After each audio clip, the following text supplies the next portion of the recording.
Assalamualaikum warahmatullahi wabarakatuh. Perkenalkan, nama saya Andi Iksan, NIM 2003-0150-2018, kelas PJKRH. Dalam video ini, saya akan menjelaskan tentang teori-teori belajar.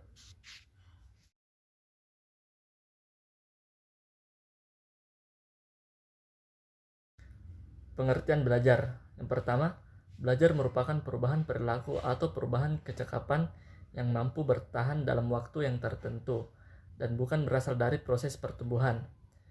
Yang kedua, belajar adalah suatu proses perubahan perilaku yang relatif permanen sebagai akibat dari latihan dan pengalaman masa lalu. Adapun bagian-bagian dari pengertian belajar motorik adalah belajar motorik merupakan suatu proses. Belajar motorik merupakan suatu proses terjadinya perubahan yang bersifat relatif permanen dalam perilaku motorik sebagai akibat dari latihan dan pengalaman dan bukan akibat dari suatu perkembangan. Yang kedua, belajar motorik merupakan hasil latihan.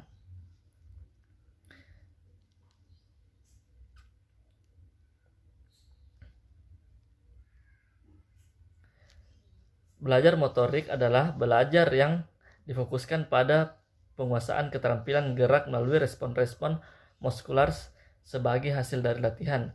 Tahapan belajar motorik terdiri atas tahap kognitif, tahap asosiatif, dan tahap otonom. Yang ketiga, kapabilitas bereaksi sebagai hasil belajar motorik. Yang keempat, belajar motorik bersifat permanen. Dengan kata lain, dapat dinyatakan bahwa hasil belajar yaitu bersifat relatif permanen, sehingga keterampilan motorik akan tetap dapat dikuasai selama yang bersangkutan tetap berlatih untuk menjaga dan mempertahankan kondisi yang telah dimiliki. Dan yang kelima, belajar motorik dapat menimbulkan efek negatif.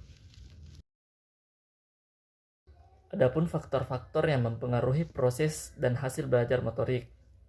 Menurut Suryabrata 1981, terdapat beberapa faktor yang berpengaruh terhadap proses dan hasil belajar. Yang pertama, bahan yang dipelajari. Yang kedua, faktor lingkungan, yaitu lingkungan alami dan sosial. Yang ketiga, faktor instrumental. Dan yang keempat, kondisi individual siswa. Terdapat pula 3 faktor menurut Singer 1980. Yang pertama, faktor proses belajar. Ada beberapa faktor yang dapat mempengaruhi proses kegiatan belajar. Faktor-faktor itu ada yang terdapat pada diri kita sendiri, tetapi ada pula yang di luar kita. Yang kedua, faktor personal.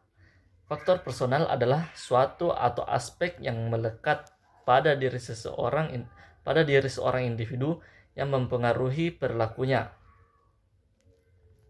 Dan yang ketiga, faktor situasi. Sekian video penjelasan dari saya. Lebih kurangnya mohon dimaafkan. Assalamualaikum warahmatullahi wabarakatuh.